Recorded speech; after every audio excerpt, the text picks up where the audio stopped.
Hey humans, how's it going? Susan Ruth here. Thanks for listening to another episode of Hey Human Podcast. This is episode 225, and I had a conversation with Dr. Erin Macdonald. She's an astrophysicist. She's a science consultant for Star Trek, which is way cool. She's a writer, a voice actor. She calls herself a tattooed Slytherin N7 Rebel from Starfleet. So you know she's badass just from that self-describer. She is friends with my friend Trevor. Trevor was on Hey Human, episode 176. He's the paleontologist. So definitely check out that episode as well if you haven't heard it yet. But yeah, he said you should talk to Erin. She's great.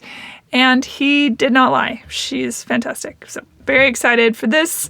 Can't wait for you to hear all the things that we philosophize upon and all the science things. And I'm just, you know, when I talk to somebody like Dr. Macdonald, it makes me rethink my whole existence. I think, oh man, what if I had gone into physics? What if I had been an astrophysicist? What if, time travel was real? It's the kind of things that keep you up all night.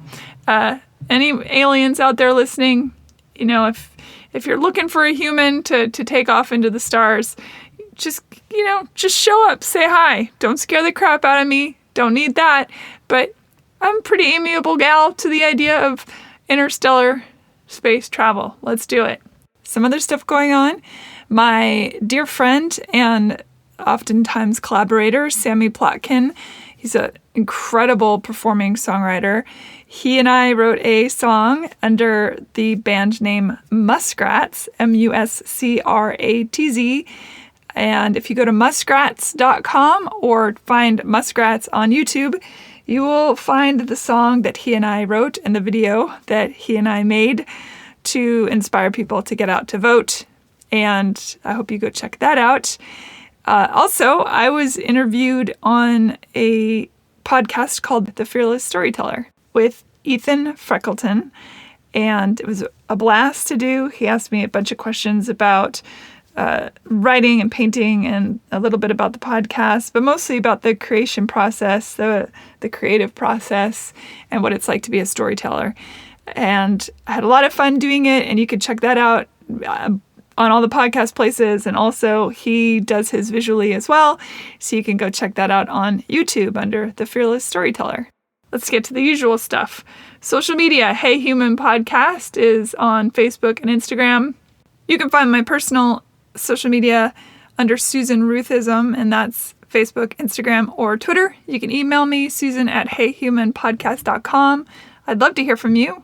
And you can check out my art and any kind of acting things, painting, that music stuff at susanruth.com. You can also sign up for the mailing list there at susanruth.com. If you check out heyhumanpodcast.com, you're going to find the links page. Every episode of this show has its own section with links from the show, stuff we talk about, stuff that inspires me as I'm doing research after the fact. Whatever it is, I try and stick really cool stuff in that section. Also on the website, you're going to find the merch page. Yes, it's true. Hey Human finally has a merch page. You can get Hey Human hats or Hey Human pants or Hey Human shirts or, you get the idea. Hey Human book bag. Do it. Be super cool. Rate and review Hey Human on iTunes or wherever you get your podcasts. And if you'd like to contribute to help keep Hey Human going and alive and all the good things, that contribute page is also on the heyhumanpodcast.com website. Thank you, everyone, for listening. Super excited about this episode. Can't wait for you to hear it. Let's get into it. No further ado. Here we go. It's really nice to meet you. I'm glad we were able to do this. I know, I'm super excited. Good, I'm glad. Me too. Now, is that a picture behind you, or are you really in San Francisco? I'm not in San Francisco. This is a green screen. Okay. It's a very good one. I can't do them on mine because my technology is too old, so it doesn't do the... Gotcha. Yeah, I set up the... hang on. This is what it normally looks like. It's very cool. I love it. That's my Starfleet office. fantastic. I started at the beginning of Voyager and have been going through it. Janeway is such a badass. She's so great. I love her so much. I was reading an article about how in the 4th season they brought in 7 of 9, Jerry Ryan, and that it caused this whole big... It almost made me mad. I thought, you know what? They didn't. I get it. I get how TV works, and they want some super hot, person, and I get that, but... Right. Janeway was super hot. She's the epitome of smart girl hot. Exactly. I totally agree. Yeah, they take off all of her Starfleet clothes, which are badass, and then they put her in regular clothes, like the one where she had the towel and she and Chakotay were on the... I was like, damn, girl is smoking. Also, Chakotay is smoking hot, too. I was like, please have sex on screen right now. I want to watch that. I know. God bless fan fiction, right? Oh my gosh. I wanted it so bad. That is so funny. My favorite episode is Counterpoint. I don't know if you've got there yet, but... Which season is that in? That's the one where there's the alien species that comes and that guy is like the bad guy and then he claims to defect and there's like a one thing. Yet. Oh, enjoy. It's funny because I haven't dug into the deep, all the different eras of Star Trek, really. I grew up madly in love with both Spock and Picard. My first crush, excellent taste. Yeah, my first crush was Spock and Carl Sagan. Yeah. Those were my 2 first loves. Awesome. Yeah. Awesome. Nobody can rock a turtleneck like Carl Sagan. I'm sorry. I love that. He's undefeated in turtleneck hair. Yeah, and Spock can rock some tight pants, I'll tell you. You know what? It's funny when celebrities die, I think, okay, well, they died. But there are a handful that I cried. And when Spock died, when Leonard Nimoy died, I cried. Yeah. I was so sad.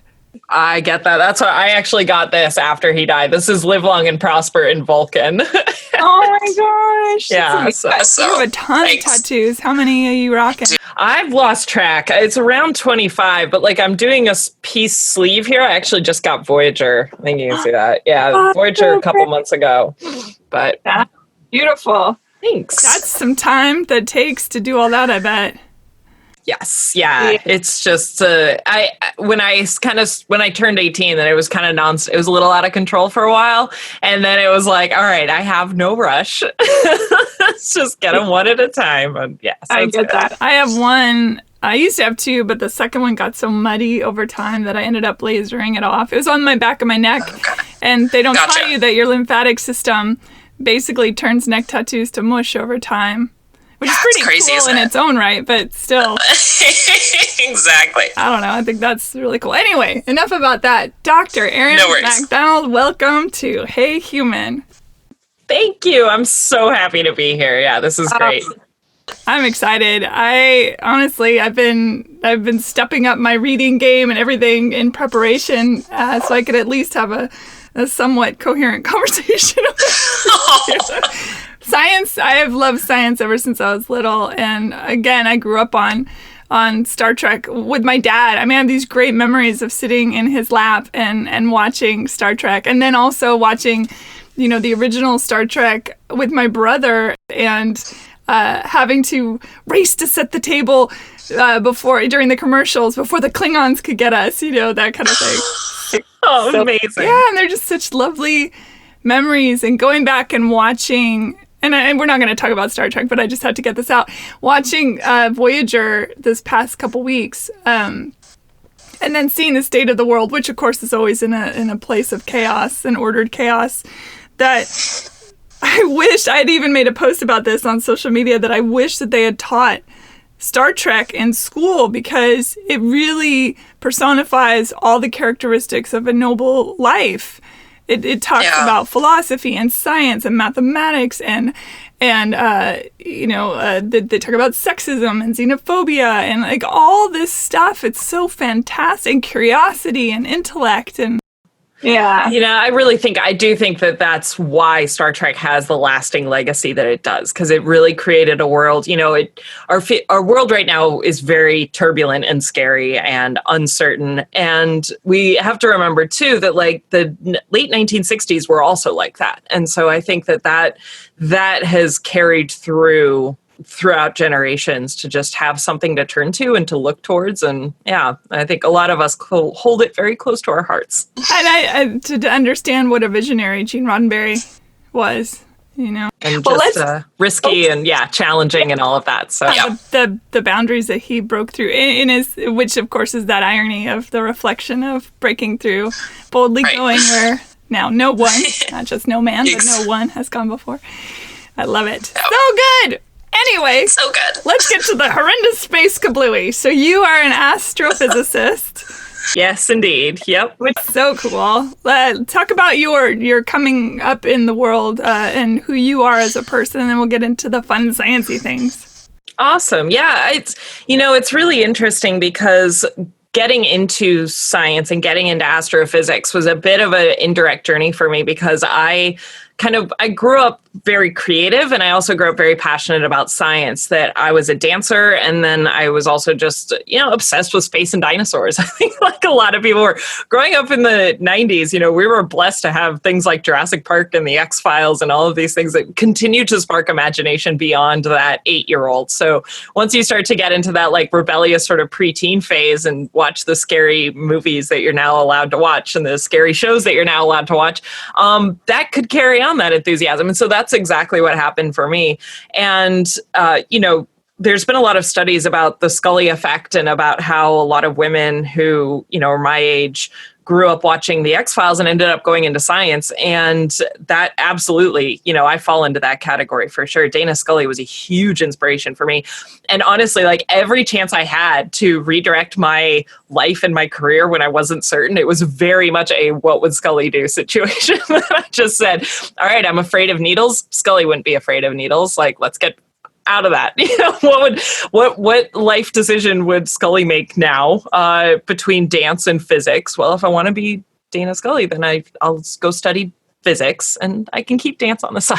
So all these little life decisions that I made going forward kind of sent me into that career. And once I learned in high school that you could literally just go to college and continue studying space, that I didn't really have a view beyond that. I just found that really interesting, that whole aspect that I could dedicate the next 4 years of my life to just learning more about space. And just the title astrophysicist sounds really cool. So that was very not insignificant driver of that as well. But yeah, so but I struggled kind of beyond that. I wasn't fully satiated with the science part when I had finished my undergrad, because I struggled as a student academically when it came to the homework and exams and that aspect. But I got through. But what I loved was the research. I really loved operating telescopes, looking at data, solving universe problems that people hadn't solved before. And that kind of drove me to go into graduate school, and we can get into more detail if you want. But I moved overseas. I did a different program, a little bit of a non-traditional path. Again, really kind of driven with the fact of like, okay, I don't know if I want to be a professor, but I know I want to go get a PhD now. So let's go do that. And let's figure out the right way to get that done. And then we'll figure things out. And kind of since then, I'm like a one-woman career panel for what you can do with an astrophysics degree. Finally landed on the right job. You do a lot of things. You are a consultant for the Star Trek shows and other science fiction as well, yes? Yeah, moving out to LA, so I just really briefly, I'll take you on the short path of where I went. But I finished my PhD. I did one postdoc, which is sort of a temporary research assignment all researchers do before you get a professor semi-permanent position. So I did one postdoc, really decided, nope, academia is not for me. It's cool, but that's not kind of the life that I'm looking for. So I moved back to the States. I taught at community college. I taught at science museums. I was giving sort of more informal informal science education through sci-fi conventions, and that's kind of what led me down the path I am now. But then I also started, because being an adjunct professor at community college does not pay your bills, so I kind of through not necessarily wanting, more through necessity, went into aerospace engineering. That was a tricky path all in itself, but I found that I did have the strengths for that, and I was very good at it. And so I did aerospace engineering for a while, and then, personal and professional drove me out here to LA. Continued working as an aerospace engineer up until this year, and now I'm working kind of full time as a science consultant and sort of moving more into the entertainment writer industry, and I love it. It's like I finally figured it out. There's tons of writers that are putting together television and film that don't have a whole lot of science background, but like you and like me, grew up adoring those types of science fiction stories, but they don't have the the grasp and understanding of necessarily the deep stuff that they're talking about. Right. And, it's not, there are, incredibly smart people running science fiction shows and writing science fiction. It's more of just the case of like, hey, can you just spot check this? Or, we know of this, but we don't know the details, and something that you can focus on for the day while we focus on the rest of the story. And then you can answer all those questions for us. We're good. So that's kind of where I fall in there. Do you go crazy when you watch something that is inaccurate science? Even if it's not accurate, but even if it's just playing with science in an attempt to be accurate sort of way, I lose my brain. And especially when it's not expected. I think that I watch the new Voltron series on Netflix. They weirdly explain wormholes, faster than light travel, time dilation, which blew my mind really well. And so when it comes from unexpected places and they get it right, I'm complete fangirl over that. It's just the greatest moment. I can understand that. I get excited when people know the difference between your and your. Right. It's the little things sometimes. It's just the little things, yes. Did you grow up in a science family, or were you weird? A little bit. So my dad was a scientist. My dad's an atmospheric scientist, but he wasn't a professor. I wasn't immersed in that world. That he was very much sort of more the engineering, consulting, corporate side of things. But very smart man. Yeah, PhD in meteorology, and I ended up learning more about clouds than I really ever cared to. So we always had that battle about atmosphere versus space. But so I did have that encouragement, at least, and that, support for going into the science. My mom's a writer and a librarian. And shout out to librarians everywhere. Absolutely. Echo that. Shout out to librarians. They're fantastic. And so growing up with, PhD in meteorology and a librarian, writer, mom, I did have that environment to fulfill both the creative and the scientific. However, where I wasn't educated to the extent I would have liked was in science fiction and the entertainment industry, that I had no necessarily exposure to. It was just through my uncle who loved science fiction that got me into all of that. And that, I found that really is in my soul more than anything else. And I think that is why I struggled so much to try to find out what I wanted to do, because that was never something that I was raised around. Yeah, my family is obsessed with science fiction, so grew up with those kinds of books and that kind of conversation. And I think that there is certainly, this used to be my first date question when I would go on dates back in the pre-COVID days. Before times. That if an alien species, approached you and said, come with us, would you go? And I was often surprised how many times people would say no. And I thought, man, I have a bag packed already. I mean, my love for this franchise has gone back and forth, but I think Doctor Who has been there for me many times because of that idea that someone can just show up and take you on an adventure and you get to go see the universe. And that blows my mind. That can be very comforting sometimes. Do you have a favorite Doctor Who? I do. So the 9th Doctor is my favorite, Christopher Eccleston. I ship 9 and Rose so hard. Like they're my one true pairing after Mulder and Scully. But honestly, like I I love him. But I love 9 and 10, David Tennant as well. Did I get those numbers right? I screwed up the numbers on like my Audible series on Sci-Fi, and that's cursed me forever. It's cursed me forever. So I second guess myself every time I talk about doctors now. And I saw in your bio that you call yourself a Slytherin. Let's get into that for a second. Okay. We're going to get to science, I promise, but I just want to get this one. So. This is great. I love this.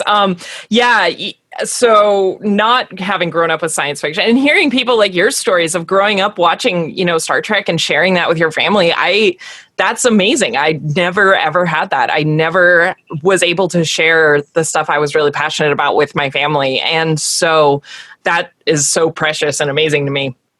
But I did have Harry Potter. Just grew up at that prime Harry Potter generation where we had the books through junior high, high school, and through into college.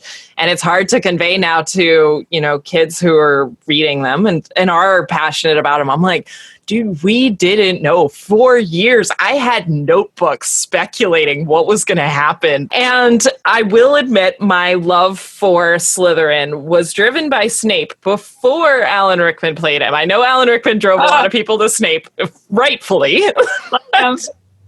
But he was my favorite character from book 3 on. Once you learned like he was bullied in school and you got a little bit of that backstory into who he is, I just latched on and I did not let go. Like, give me a Byronic hero any day of the week. We talk about Snape. Oh, he's so Heathcliff. Oh my God. He is so Heathcliff. He is so Rochester, the Phantom, the Beast. Like, please, those are my people. And I always say that I am one part Slytherin. And then, the rest, of course, I'm Gryffindor. I do identify with the Gryffindor, but I have this Slytherin side. And that's okay. And that's what I did learn to embrace, that even though Snape kind of got me in that door, that's when I realized where I was like, oh, no, I actually fit really well in this house. This idea of like ambition and drive and commitment and just... I think it's really the ambition and loyalty aspect that it's just, I will do anything and, crawl my way to the top. I like being in charge and that, don't mess with my peers, man. And when I was working in aerospace engineering, I was a manager. And once I got into that leadership role and I had a great group sort of just, maybe 5-8 years younger than me. So kind of just a little bit behind in their careers. I just took them in and looked after them. And at one point, one of my employees was like, I really like having a Slytherin as a manager. Get stuff done. Isn't that so funny? I have this great memory of being in Seattle and being on the metro going into work and reading book 6 and being absolutely absorbed. And at one point looking up and and this isn't hyperbole, every single person on the bus was reading the book as well. Wow. That's awesome. Wow, this really is one of those things, Yeah, it's a cultural phenomenon that transcends its creator, which I think is now something that we've also had to grapple with a lot. The human behind this extraordinary book that it's like Orson Scott Card, who's not the nicest person in the world, but Ender's Game is mind-blowing. Yeah, and I think it's something that, as fans, we reconcile with. And I've, tried to figure out myself how I want what my relationship with that fandom and that world is going to mean to me going forwards.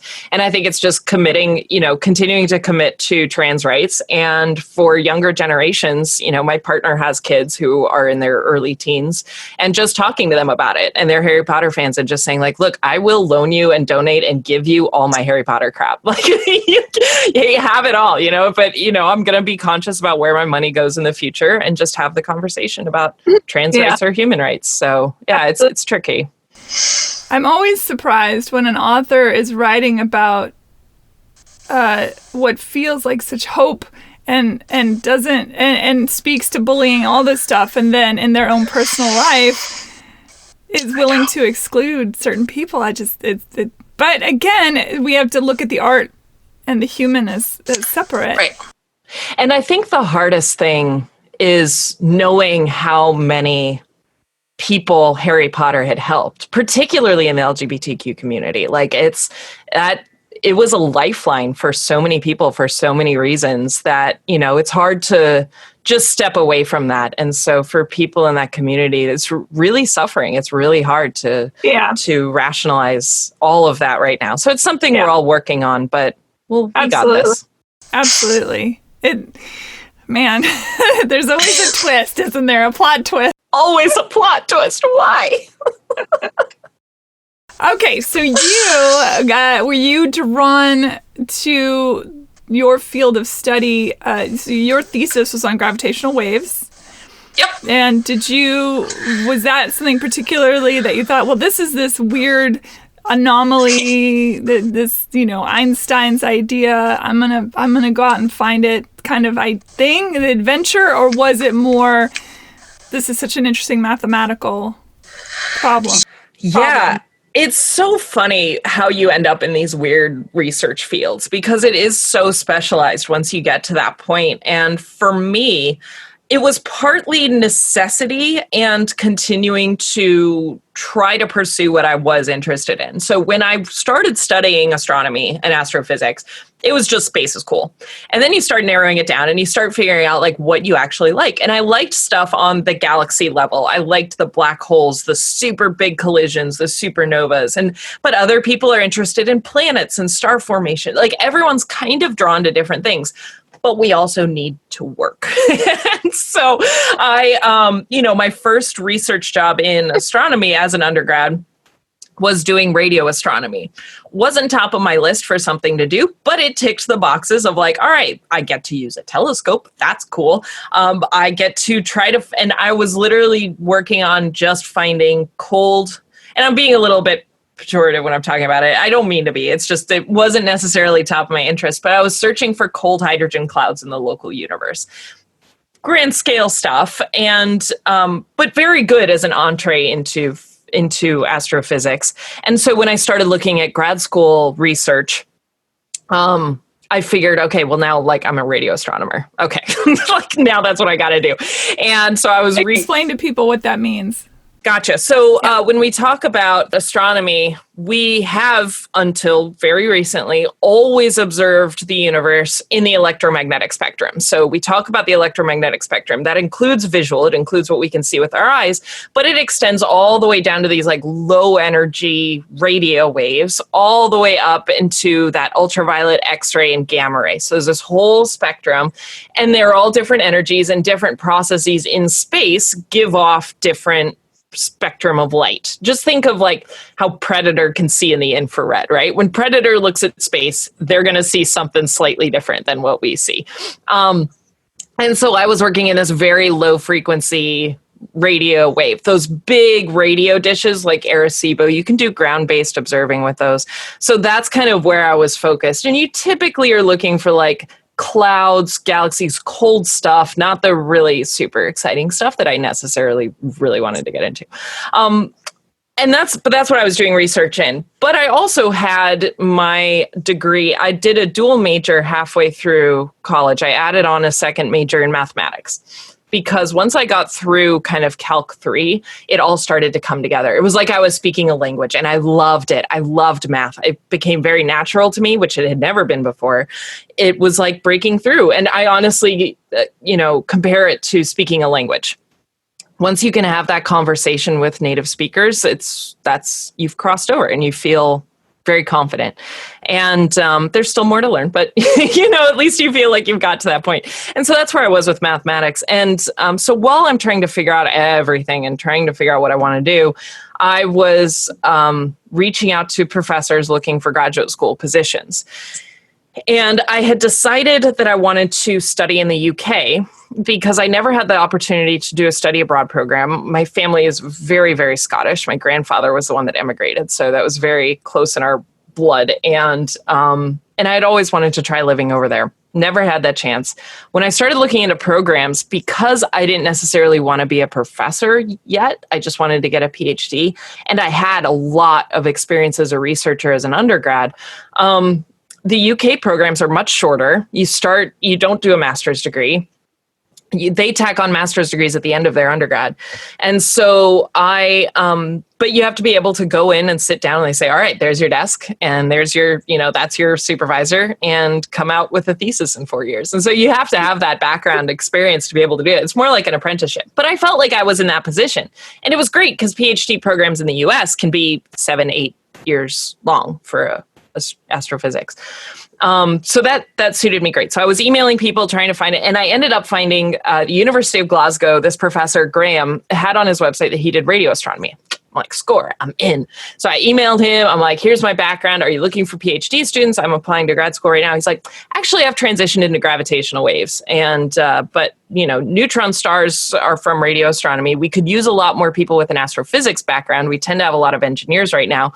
Do you want to come do this? And me, as desperate, get to live in Scotland, have this opportunity, have a professor that wants me to join his program. I was like, sure, gravitational waves, let's find out what those are. Because no one knew what they were back then. Like, they were such this obscure side of astrophysics, completely theoretical. No, they hadn't been discovered yet. It was like this thing. Yeah, Einstein, right, in the 19 something or other. 1915. He basically did the math and just said, all right, if like something changes in space, like a star explodes or things crash into each other, that's going to send off ripples in space time. And that's what we call gravitational waves, but they're so small no one will ever detect them. And it's just this small, plucky group of scientists just never gave up on that. And then 100 years after that prediction, they got the first detection of ripples in space-time from colliding black holes, which is just objectively awesome. It's so crazy. And the thing to wrap the brain around, too, is the fact that these two things, these massive energies crashing into each other, eke out these tiny little waves. Yeah. It's such a weird... The idea of a black hole already is blow your brains out. But that much energy coming together would create something so tiny. Yeah, and that's where we kind of have to make this cognitive shift, because when we explain how gravity works with Einstein and general relativity and all of this, most people have seen the bowling ball on the trampoline analogy, that you put a bowling ball on a trampoline, it sinks down. Then you can flick marbles, they'll orbit around just like planets going around the sun or moons going around planets. And that's where that came from. And then it works. That's how we visualize this fabric that Einstein was working with. But that is a little bit misleading. And that's why it's so hard to conceptualize how small gravitational waves are, because that trampoline is very, very tight. It's like, imagine it being made out of Kevlar, like it's just a really tight fabric that's very hard to move, very hard to stretch. Planets are massive, black holes are very massive, but yeah, those waves that come off of it are just really tiny and very, very hard to see. So yeah, it's certainly a challenge. Explain how something like the arms of the is it LIGO? Mm-hmm. Is that how you pronounce it? Yeah. Yeah. I wasn't sure if it was LIGO or LIGO. I know it's LIGO. Yeah. LIGO, yeah, it stands for Laser Interferometer Gravitational Wave Observatory, and so that's kind of the group of people. There were attempts prior to this to detect these ripples in space-time, but LIGO kind of came into being around the 80s and 90s was when they started thinking that this would be a good way to detect them. And what it is it's an interferometer. So if you remember studying about like Michelson-Morley trying to detect the ether, it's that same concept. This idea of like, are we moving through something was what they were looking for. But what you do is you set up this sort of like L-shaped detector. And in the middle, where the two lines meet, you have a laser. And then that laser gets split and it goes down each arm. Now, each arm is about 4 or 5 kilometers long, and then it hits a mirror, it comes back, recombines, and goes into a photo detector. And they're designed in such a way that if a gravitational wave passes by, it's going to make one arm slightly shorter, one arm slightly longer.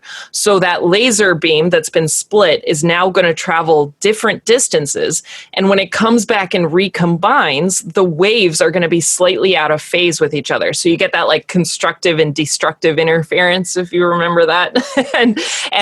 So it's like the crests and troughs are going to be slightly out of phase with each other. So it's not going to look like the original laser beam. And that's how they detect gravitational waves. But those length changes that we're talking about, the 5 kilometers, we're talking 1/1000th the size of an atom changes. It's 1 part in like 10 to the 24. Stupidly small. Is it a constant from where it originates? From the impact? Is the size of the gravitational wave a constant? Because Gotcha. Yeah. So it will decrease as it travels through space. Its energy, it starts out very, very strong, and it does, because it's propagating out in all directions, it's losing energy as it travels. It's still traveling at the speed of light, so its speed isn't changing, but it is losing energy as it goes. And that's what allows us to kind of backtrace that based on the shape of the signal that we see, that we can sort of deconstruct it, figure out what happened and how far away it was, approximately. On how much energy is lost. A pebble into the middle of a lake or something. That's perfect analogy. Yeah, you're gonna have higher crests if you're closer to it than you are further away. Does it disrupt anything in its path at its beginning point? That's a really good question. That's something that people are still studying, but in terms of how we've always observed space, we're always observing electromagnetic radiation, so that whole spectrum of light, and interacting with baryonic matter. Now, baryonic matter is essentially everything you see on the periodic table. It's everything that we can know, see, touch. It's protons, neutrons, atoms, everything. But that only makes up 4% of our universe. That's such a small fraction of our universe. So as far as gravitational waves disrupting or being slowed down by or being obscured by baryonic matter, no. They pass through. The ripples in space-time are not disrupted by that. How gravitational waves interact with things we don't understand, like dark matter, that's part of what we're trying to study now. But that's what's so exciting, is like, this really is a new way of doing astronomy. Talking about this baryonic matter, spectroscopy, studying the spectrum of electromagnetic light from atoms. All of that is such a small fraction of our universe, but it's like we've been looking with our eyes this whole time. And now with gravitational waves having been detected and being detected regularly, it's like we're hearing the universe for the first time. Now, it's not sound. Sound doesn't travel in space, but it's a totally different sense, as it were, for being able to observe our universe. So it's opening up a whole new field, and we're going to learn some really cool stuff with it. I'm really, really excited, even though I'm not in it anymore. I live vicariously. I left a year before they made their now Nobel Prize winning detection. So I listened to the Jarlin. Yeah, exactly. Thanks, Grandpa. Exactly.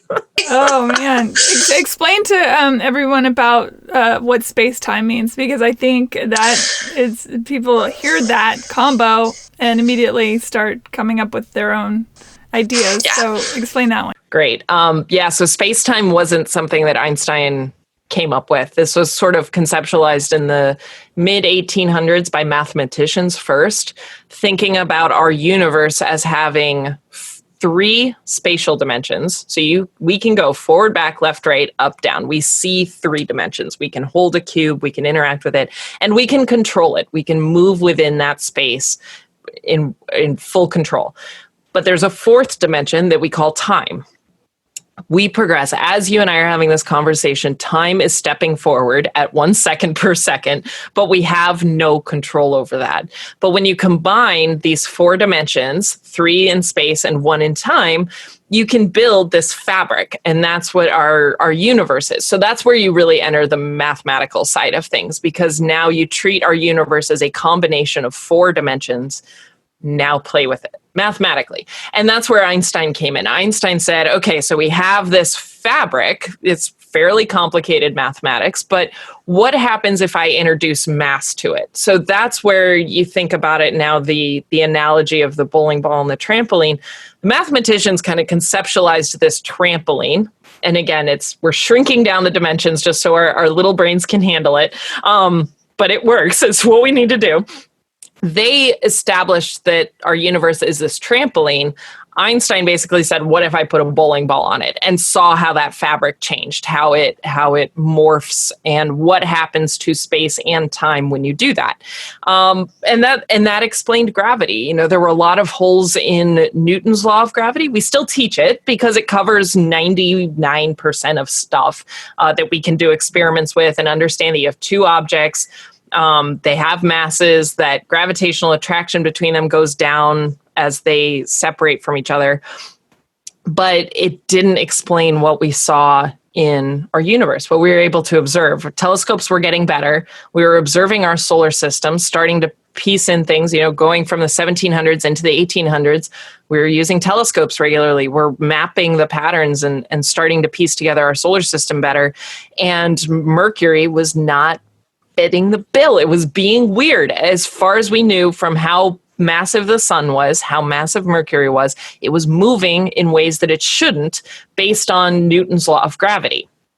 There had to be like a third object there that was pulling on it. And they actually called it planet Vulcan, which I love. That this planet existed between Mercury and the sun that caused this sort of tugging, and we call it precession. It basically traced out a flower shape as it went around. And that just didn't work with Newtonian gravity. And so that was kind of the driver that pushed Einstein to play with this a little bit and to play with the dynamics and see what happened if you used the mass of the sun and the mass of Mercury in this fabric of space-time. And then you can see that Mercury traces out a flower shape. And you can play with that yourself. If you've played with, these space-time gravitational wells at a science museum, you can make a marble trace out a flower shape around the middle pretty easily. You just hit it at the right angle. Its peak will change as it goes around. And that's what Mercury does. And so that's how our understanding of gravity kind of evolved. And sorry, that was a really long explanation. No, I love it. I have long been fascinated by time and how it operates in space. And I always think, well, is it really, what time is it, or is it where time is it? I like that. Yeah. Because I'm looking at you, but for the time it takes we're in right now on a screen, so I don't know if this really still stands true. But if I look at something across the room, it actually exists in a different time than I exist. I'm perceiving it at a different point in time. It's insane. It's like the people that live on the mountain are growing older more rapidly than the people at the sea. Yeah, it's once you start thinking about it, it can break your brain very fast. I think because too, like, it's why teaching astronomy is so hard, and I love it. Like, I loved teaching Astronomy 101, and I'm actually teaching it now, like, on Twitch and YouTube, because I just love teaching it. But one of the things you have to break is that exact concept, and we can we've trained our brains kind of socially. Most people who have learned a little bit of astronomy understand that we're seeing light from the stars as it was when they were sent. They're 8 light years away, for example. So the light took 8 years. We're seeing them as they were 8 years ago. But it's hard to apply that to our current life, like you're talking about. So I like to use the sun with that, because the sun is 8 light minutes away. The light that's hitting us now left the sun 8 minutes ago. If the sun does something weird, we're not going to know about it for 8 minutes. And that's kind of where you start to piece that together, but then you end up crying in the shower real fast. I actually, I said something to my dad the other day. I said, well, if the universe is expanding, we know this. If something happened on the edge part, whatever that means, of the universe, that we wouldn't know, humanoids, if they're around in another billion years, we wouldn't know. It would, in other words, it's already over before it's began. That breaks your brain. Yeah, because the light is, that information is leaving that event, and we're moving away from it, and it's trying to move, that information is moving towards us, and it'll just never reach us. And that's also that idea of this multiverse theory. There's some like multiverse theories that aren't really multiple universe theories. It's just the idea that our universe expanded in infinite directions, effective as we think. And, the other side of where the universe started, we're just never going to see, because that light cone is different than our light cone. And we're just, it's really hard to start thinking about. It's hard to conceptualize. What happens? I mean, it's just going to keep expand? That's it? Or does it expand to a point where then it just eats itself like this? I like to always bring up the snake eating its tail. And then is there a big bang again? Is this a process that just keeps happening over and over again? Implosion, explosion. Yeah. And we don't know. That's, the entire field of, that's okay. The entire field of cosmology is basically trying to answer that question, because how our universe is shaped will dictate what happens to it in the long run. We know what it's doing right now, but we're trying to figure out how flat our universe appears. And we have a lot of telescopes. I think it's the WMAP telescope is trying to figure out how flat our universe is. If it's flat, if it's the shape of it is basically equals 0, then it will expand. It'll keep doing its thing ad infinitum. Like, we just don't know. If it's open, if it's sort of a saddle-shaped universe, then that acceleration is going to accelerate, and it will eventually tear itself apart in billions and billions and billions of years. As far as we know, because we're at this one flash in time, we don't necessarily know that. Or it could be closed. It could be a sphere shape. We could just be tiny little ants on a massive beach ball. But if it's closed over time, the expansion will start to slow down, and then it will reverse. And that's that big crunch idea. But all of those are dependent on how our universe is shaped. And as far as we know, it's flat. We know it's flat to X percentage. We know the beach ball is not a beach ball yet. I guess, if that makes sense. Out to the horizon that we're comfortable with, we're like, okay, we think it's flat, but we're going to keep building our instruments. We're going to get more sensitive. We're going to see if there is any sort of curve to it that could indicate if it's an open or closed universe. But as far as we know, it's just flat. Flat earthers probably love that. I know. I cringe every time I talk about the universe being flat, because it's like, I'm not saying the earth is flat.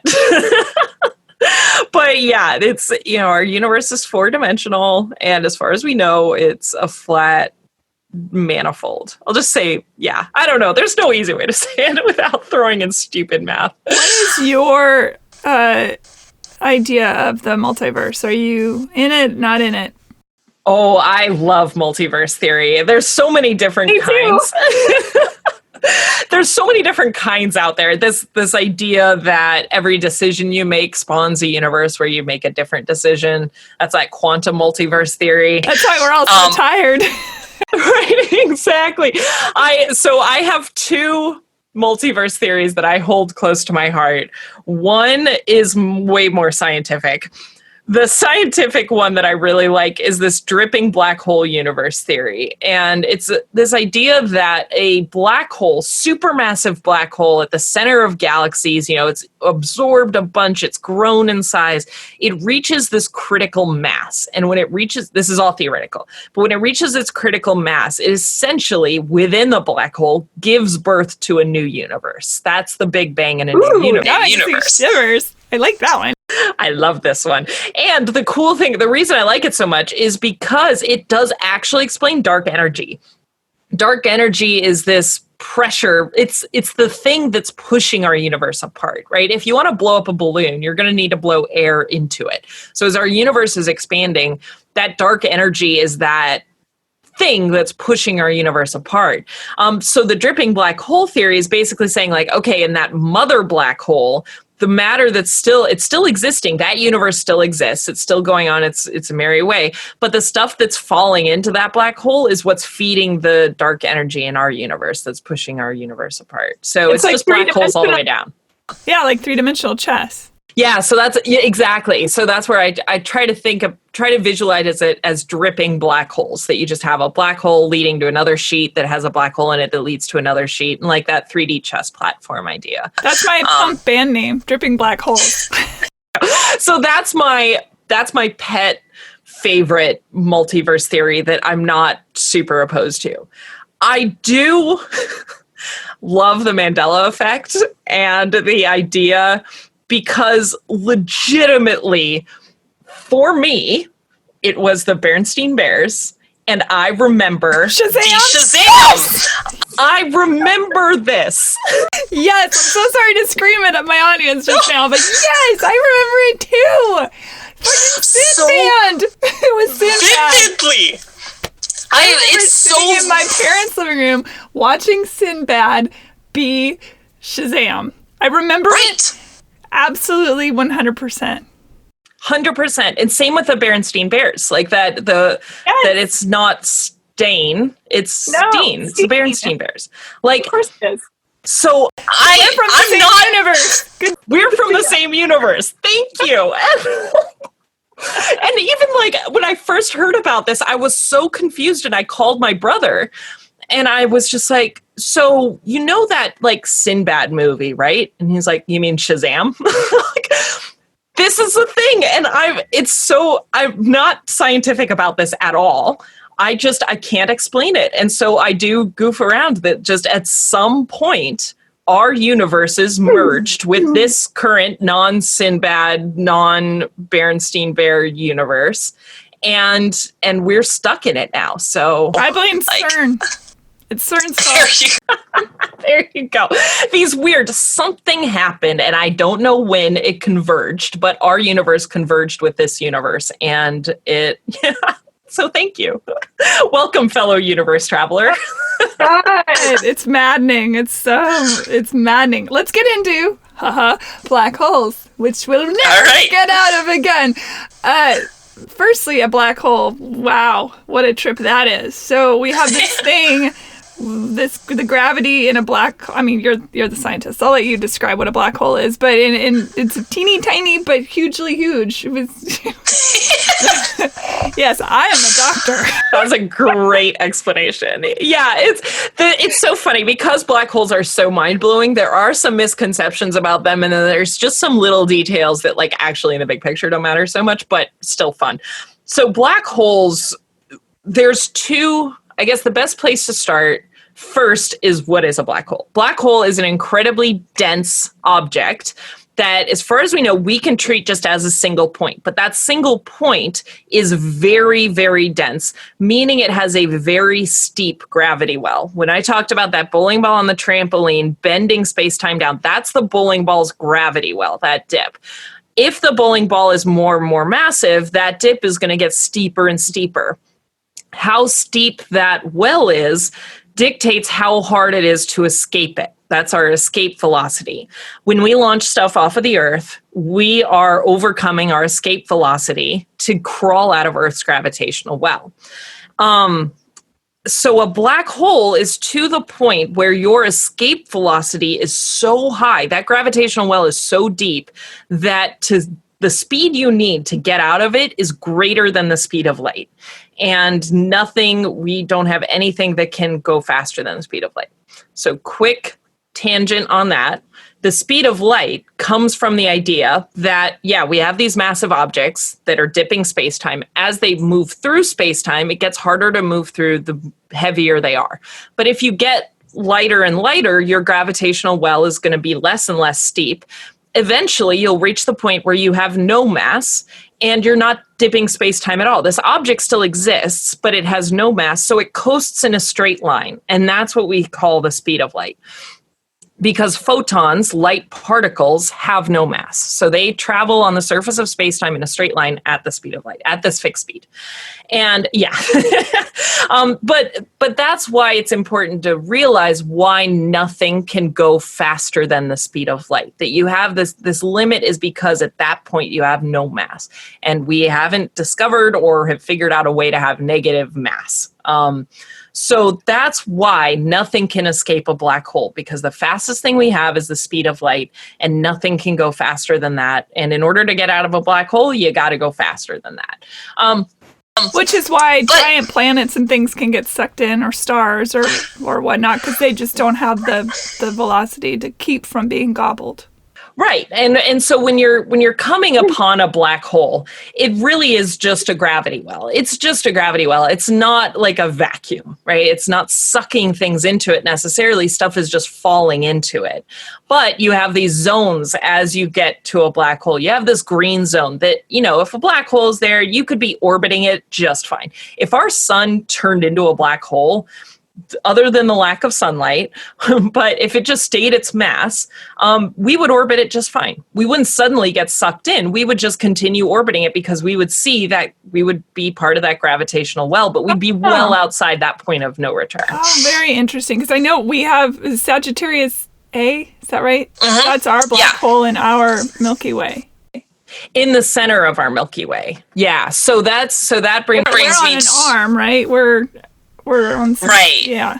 So yeah, that's a good point. So let's break down really fast. Like, we have this idea of the cosmological address where we have star systems. We are a planet around our star. So the solar system is our star system. The Milky Way galaxy is the galaxy we live in, and galaxies are made up of billions of stars. All possible, most of them possibly with their own star system.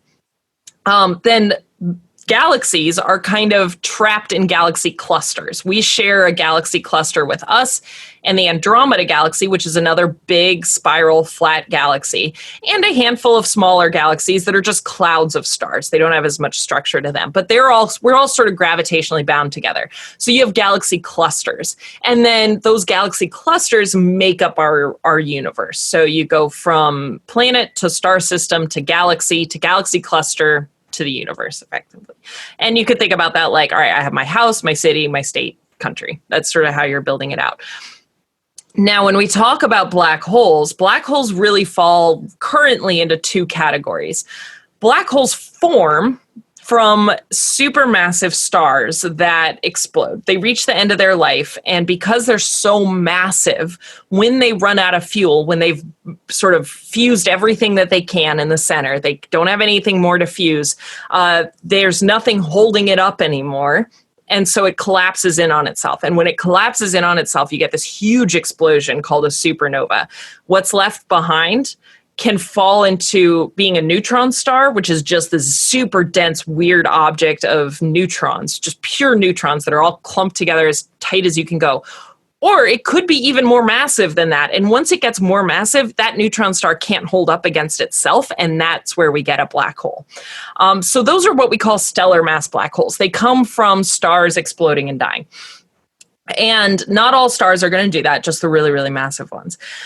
Then we have also discovered really massive, not imaginatively, supermassive black holes at the center of big spiral galaxies. So part of astrophysics is trying to draw the thread between them, because we know what causes a solar mass black hole. This idea is about, it's just left over from a star. And then we also see these really massive black holes at the center of galaxies.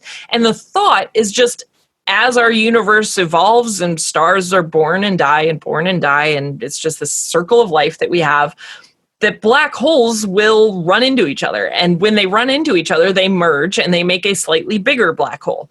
And then that slightly bigger black hole will meet another one, and they'll eat each other and eventually migrate to the center of a galaxy. And then, as they've sort of got more massive, they're just falling into the center of this galaxy. And that allows them, that's how they end up in the center. Now, this is just from piecing together what we have. This is why being an astrophysicist is so hard, because we just have to take the puzzle pieces that the universe gives us and try to figure it out. The detection of colliding black holes from LIGO, the gravitational waves that we saw from that, was a huge piece of that puzzle. So we've seen the black hole in the center of galaxies, and we've seen that from stars orbiting nothing. We can observe, as you said, it's in Sagittarius, the constellation Sagittarius. From our perspective, we look very, very closely. It's toward the center of our galaxy, and you see these stars whipping around nothing. But we know how massive those stars are, so we can figure out what that mass is in the center. We know there's something there. how we have traditionally seen solar mass black holes, the ones that are left behind, have been because they've been in a binary star system. So you have two stars. One has died, turned into a black hole. The other either hasn't died or didn't turn into a black hole. And that material is falling into the black hole, and it's hot. As it's falling in, it's heating up, and it's giving off light in the X-rays. And so that's how we've, like, quote, seen black holes before, is not so much the hole itself, but the stuff that's falling into it. So that's why LIGO is so important, because it helps us see black holes. We're seeing them collide, but we're now seeing them in a mass range that we haven't seen before, because enough time has passed that all that material from, like, if it had a star companion or whatever star system that this star had when it turned into a black hole has long been eaten up. And now there's no signature. There's no way to see it. So we don't know how many black holes are just hanging out there. And that's why LIGO is so important, because it allows us to actually, quote, see black holes that have long eaten their star system or other stars. There's no electromagnetic signature. There's no light coming off of it. But we've now seen them merging. So that's making us think, yeah, that logical path of small black holes eating each other, growing into bigger black holes, is how you get to the supermassive black hole at the center of galaxies. That's your black hole primer for this. It's interesting to think about a binary star system that has, gobbled up one of its suns, and then you think, what about all the life that might have existed on that particular planet? One day they're just, doing their bleep, bleep, bleep, blop thing, and then their sun is gone, and then they die. And that's weird. Right. Well, it's interesting, because when we talk about star systems, it's hard, too, for us to conceptualize the scale of time that we talk about this stuff happening, because when stars run out of hydrogen, they still have other stuff in them, but they've run out of hydrogen. They've fused all of that together. Once that happens, they start expanding, and the star turns into a red giant. So red giants only are kind of for hundreds of thousands of years, whereas a normal star's life scale would be 10 billion. Like, our star will last for 10 billion years, but its last 100,000-ish order of magnitude here, maybe 100 million years, maybe. I might have screwed up the order of magnitude. If I did, I apologize. I can only hold so many numbers in my head, but it's a small fraction of the star's life cycle. So when we think about star systems and that we've been able to observe planets around other stars, we know those are out there. By the time it's ready to explode and supernova, it will have been a red giant for a while, and it will have expanded and possibly already eaten all those planets. So there would be some warning. Now, when our star becomes a red giant, Titan, like Saturn's moon, might not be a terrible place to live. So we would still, get to witness the end of the star. One would hope eventually we'll find new planets to ruin. Yeah. Right. Just challenge accepted, right? I know. If gravity is a rule that follows particular pattern, it does what it does. No take backsies. As a Milky Way, as our galaxy is operating in its absoluteness, is the entire universe operating in its absoluteness in tandem? In other words, is there such a thing as the center of the universe? 1, 2, 3. Good question. Yeah, it's so hard because of that time issue. The fact that we can observe what our galaxy, and thankfully the Andromeda Galaxy helps a lot. And we do have galaxies close enough to us that we can kind of extrapolate what the rest of the universe is doing now. Even when we look really, really far away, we are looking back in time. But we can guess, like, okay, that star that we're observing from 13 billion years ago, or that galaxy, that has now evolved and is off doing its own thing and might now be a galaxy that looks quite like ours. So the idea of a center of a galaxy, or the center of our universe, is really hard to conceptualize. The best analogy, and I think the analogy that astrophysicists cannot get past, with good reason, because I've never come up with a better one, is the raisin bread analogy. When you talk about raisin bread, think about every raisin being its own galaxy or galaxy cluster. As that bread expands, ignore the edge. The edge will break you. Think about inside the bread. As it's expanding, every raisin sees every other raisin moving away from it. But every raisin is not the center of the bread, right? It just appears like everything's moving away from it. But you go to the next raisin, everything looks like it's moving away from it. Next raisin, everything looks like it's moving away from it. So there's no necessarily center there. It just looks to everyone like everything's moving away from themselves. So sorry if that broke your brain, but it helps. I'm never going to sleep again, just in general. It's just fine. I have lots to think about. Is there a conception of being on the edge of an expanding universe? Is it, in theory, obviously, possible to get to the tip-top edge and look over? And if you could, what would you see, in theory? Good question. Yeah, all in theory. Because when you think about the big, so my initial answer is no, but it's more a sense of like, when you think about the Big Bang, there's not necessarily, right, it started as a single point and it expanded out.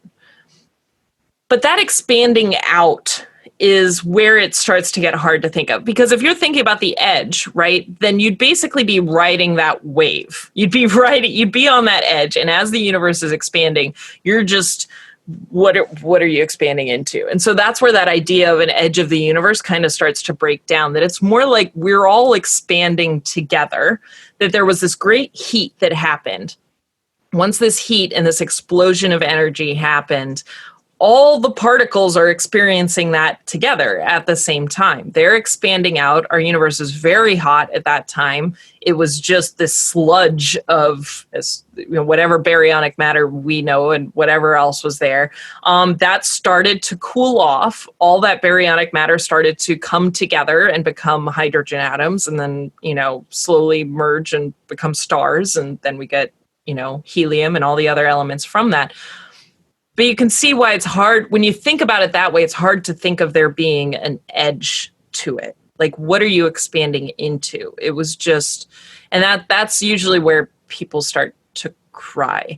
When I use it actually starts to hurt a little bit. Yeah. I had a student who hated this. And I like to joke, day one of Astronomy 101, it's just every astrophysicist lives in a constant state of existential crisis. Yeah, makes sense. Yeah. We mean nothing. Time means nothing. It's all just a blip of nothingness. And I had a student who hated that. He hated every aspect of this. Talking about the universe being a sheet of space-time, he was like full on Brad Pitt 7, like, what's under the sheet? Like, what are we expanding into? You can't just get, and it's like, I get it. But we don't know. And our little brains just can't conceptualize this. It's so hard for us to really understand. So the best we can do is just, spout nonsense about trampolines and raisin bread and just kind of hope that we get it about 80%. It's my understanding that from the Big Bang, if you looked at everything as if it were in, do you remember when you were little and you had the weird globe that had all the plant life in it and it was growing and doing its thing? You never had to water it. It just was what it was. Yeah. So the universe, and I don't know if I'm right about this, but from my understanding is that everything that is was, and everything that was is, and there is nothing new, because as something is created somewhere in the universe, something else is dying. Like how we are made of stardust, we are made up of 14 billion year old somethings. Yeah. So there's never anything new. Yeah. What? I know it's this whole idea that our universe itself is an entirely closed system. Yeah. That you have conservation of energy, you have conservation of matter, and conservation of momentum. If I push something that way, then somewhere something has to counteract that. And that's all what you define your system to be. And it's horrible. But honestly, this is why I personally am so much happier applying all of this to science fiction. Like, this is why, because it just reached a point where I was like, you know what? I don't care anymore. I don't care. Like, it doesn't matter. Nothing matters anymore. So I'm just going to write cool stories and share multiverse theories with other people. The best of theoretical physics, science fiction. Yeah. That's exactly what it does. Neuroscience is a bit of a hobby of mine. I enjoy learning about the brain. Again, it is a universe that we have barely scratched the surface. And I liken a lot of this to the brain, which is not surprising considering what we are. Yeah. But I think about how the brain perceives everything, how the unconscious versus the conscious, even how we take in light, and how long it takes for that to reach our brain, and how our brain is already responding before our conscious mind responds. All of that, to me, is echoed in the universe. Yeah, absolutely. Want to cry. I know, it's amazing though, and I one of the things I really love too that has always, it's just one of those neat things that for me, other people, will interpret it separately, but the fact that the superstructure of our universe, if you really zoom out and look at how all the galaxy clusters are all shaped and how they're distributed through our universe, it looks a hell of a lot like neuron distribution in our brain. You get these packets, you get these threads, and you can't help but see the comparison between those. I think it's cool. Obviously you can go a lot with that. You can go, more religious or more, philosophical or any of that. It's amazing. It's amazing. Or the eye, when you look at the eye up close and to see the nebulas within the eye. Exactly. It's mind blowing. I love it. I love it. It's okay. I don't want to take up your entire day, although I really do want to take up your entire day. But this is going to be funny, but really quickly, let's cover wormholes. Awesome. All right, so let's go back to the sheet. Let's go back to the sheet of space-time. We talked about the universe being flat, and as far as we know, it's flat. But that's not to say that there may be bumps and ridges and folds throughout that. The analogy I use for this is toilet paper. You take a bunch of toilet paper, crumple it all up, lay it out on the ground. You can lay it out flat, but it still could be folded over in sections. It can still have bumps and ridges. Overall, it looks flat, but that's not to say you might have these little local differences at that. What wormholes do is say, okay, if I want to travel from one point on the toilet paper to the other, then I have to travel on that whole surface. Best case, I'm moving at the speed of light, and space is very, very big. That's going to take me a really, really long time. But if I'm on a fold, what if I just punched down through to the other side, built a tunnel through that? And that's really what a wormhole is. And mathematically, wormholes are no problem. They have also been called Einstein-Rosen bridges. There's other sort of topological, mathematical definitions people have come up with to explain ways that having a tunnel that shortcuts space-time doesn't break any laws of physics.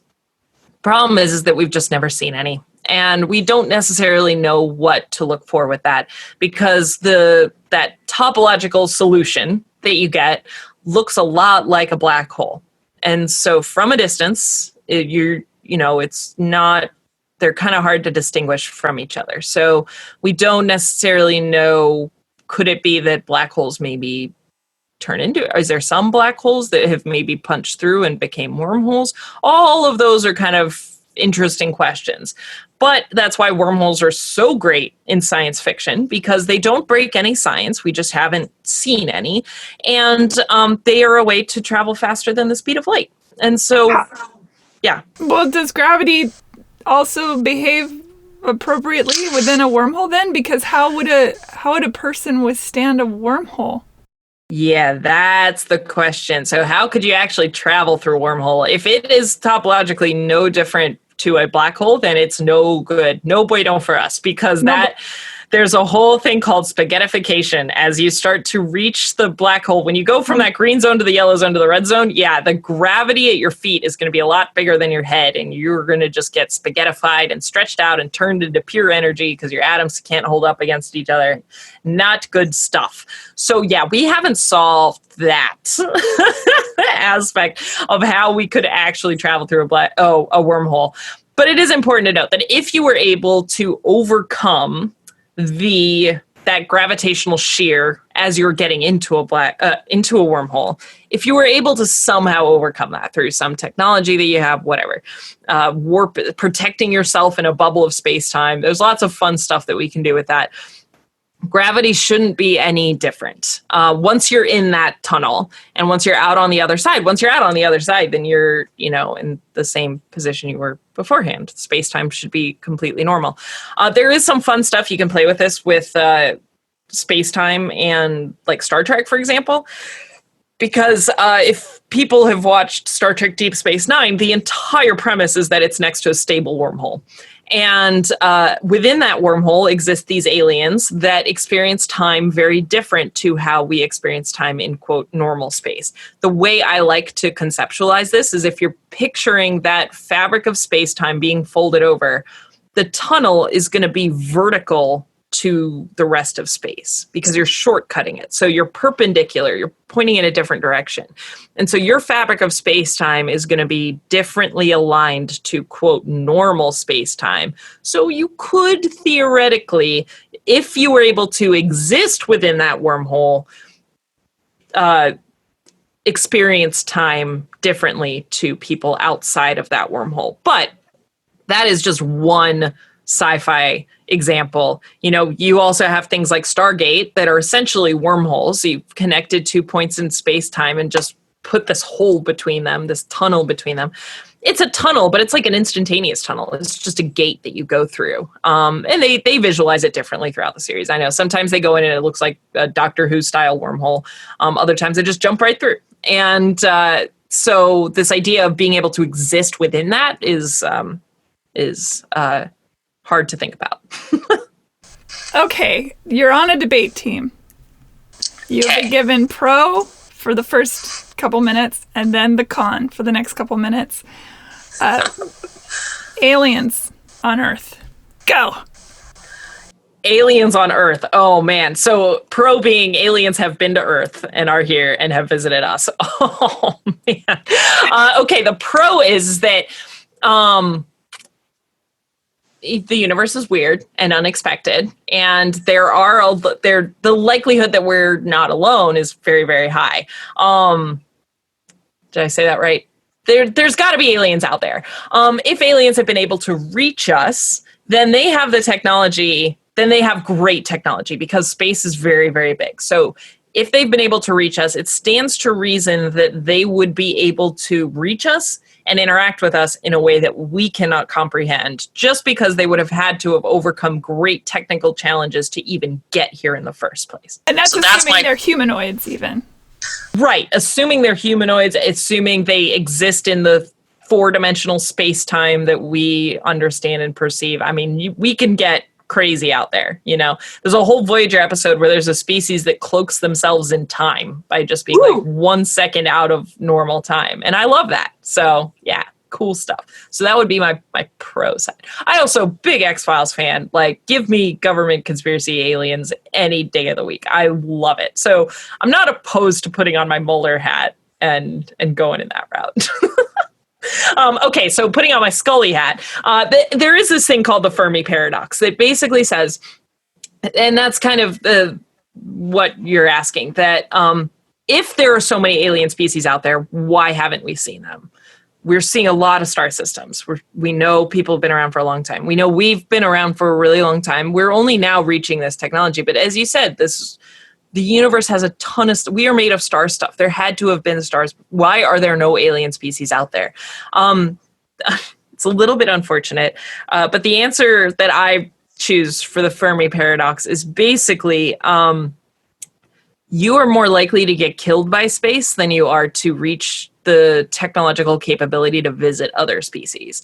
Space is very bad. And there's one thing in particular called a gamma ray burst, which is a high energy flash of gamma radiation that can come from multiple sources, one being stars exploding, another being neutron stars running into each other, or neutron star and a black hole running into each other. Huge flash of gamma ray burst. And that will wipe out a civilization. We do think evidence points to one of our extinction events on Earth seems to have been caused by a gamma ray burst. It's called the Ordovician Silurian extinction. And all evidence points to that being a gamma ray burst extinction event. And so the idea is essentially, when you think of gamma ray bursts, our star system, it's just like living in 100-year floodplain, and it's going to take you 200 years to get the technology to go reach another civilization. You're just not going to make it. You're going to get wiped out beforehand. The odds are against you. So that's the sad example of why aliens haven't talked to us yet. We're not there, but that's why other ones. Another great, more philosophical reasoning for the Fermi paradox is just like, I don't walk down the street and try to teach ants English. At this point, we're the ants. Absolutely. And if time is, as we know, not if, we know that time operates differently in different places. So who's to say that a billion years from now, where we are, which is where they are now, they haven't figured it all out. Fuck that. Exactly. Come on. Exactly. I love that.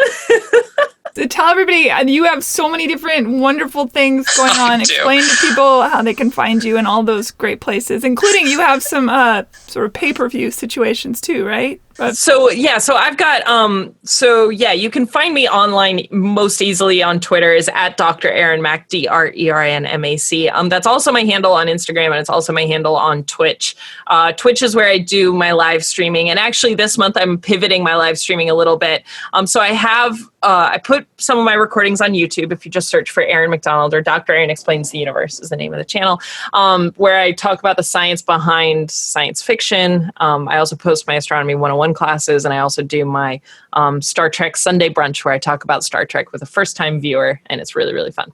Not scientific at all. So wonderful. I love that. It's really fun. We're in Deep Space Nine right now, so it's great. And you can catch the live streams of those on Twitch as well. And then I also have a Audible original series called The Science of Sci-Fi. If you search for that, it was in partnership with the Great Courses. So it's an Audible only, but it's sort of just a quick, I think it's under 4 hours, kind of almost everything that we've talked about here. Multiverse theory, time travel, little primer on Newtonian gravity versus Einstein gravity. And so people can definitely check that out. And then find my website too, drerinmac.com. And I'll put all the links on heyhumanpodcast.com as well to make life easier for everyone, no matter where they are in time and who they are in time. And space.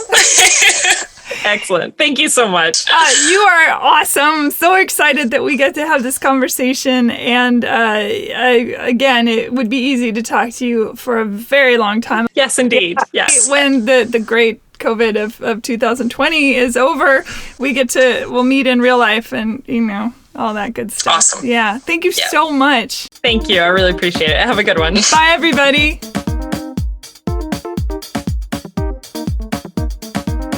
Rate and review Hey Human on iTunes or wherever you get your podcasts. Thanks for listening. Live long and prosper.